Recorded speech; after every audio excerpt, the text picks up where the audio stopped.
Howdy folks, Grebner here, Grebner Outdoors, and seeing as I'm taping in HD now, figured I'd bring you up close and let you have a look at my Cold Steel Recon 1. Here it is, my Cold Steel Recon 1 with the Triad lock. First let me say, this jimping here, it is not factory jimping.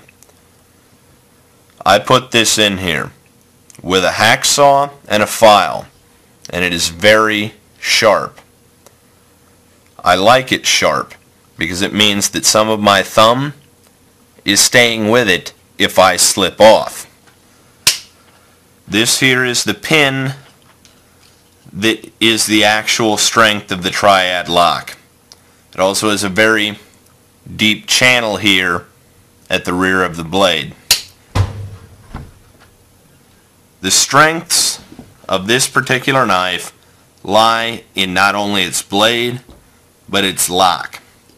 Also in its very aggressively textured G10 handles that are actually ergonomically designed to fit your hand properly.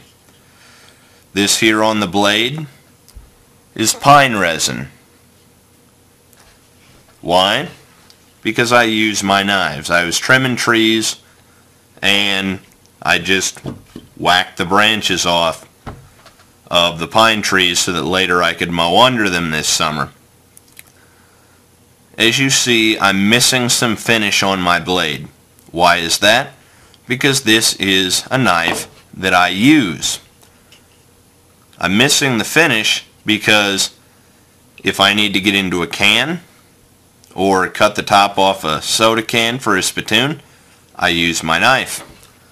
I've seen a Cold Steel Recon 1 tip survive without breaking, chipping, or deforming being punched through roofing, as in tin roofing, what you make the walls of a Morton building out of. This is the Recon 1. My main gripe with Spyderco knives is that for the money that you pay for them versus the money that you're going to pay for a Recon 1, you're going to get much more work for the money that you paid out of a Recon 1.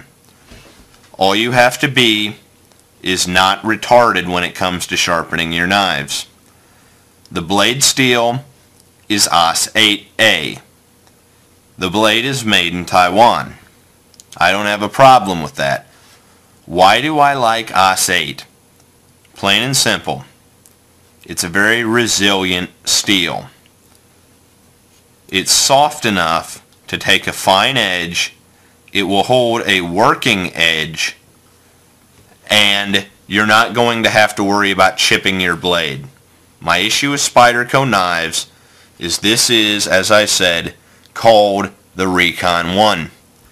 I can honestly say that with what I've done to this knife, I think that this knife could actually be carried by someone on a recon team.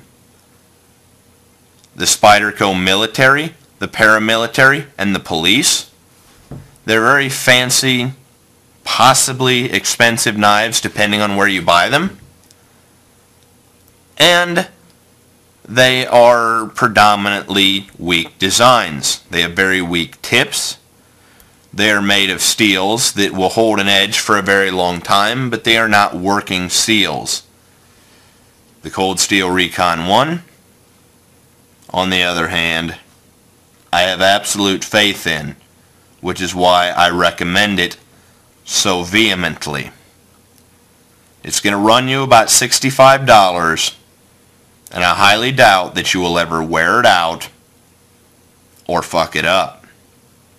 So I hope you enjoyed watching, seeing the Grebner Outdoors Cold Steel Recon 1 up close in HD. As always, God bless all my Ted Nugent blood brothers, the sportsmen of America. Join the NRA to protect our rights. Please check out my friends over at legallyconcealed.org. Thank you very much to those of you involved in law enforcement and those of you serving in the military. And thanks for watching Texas Grebner Outdoors.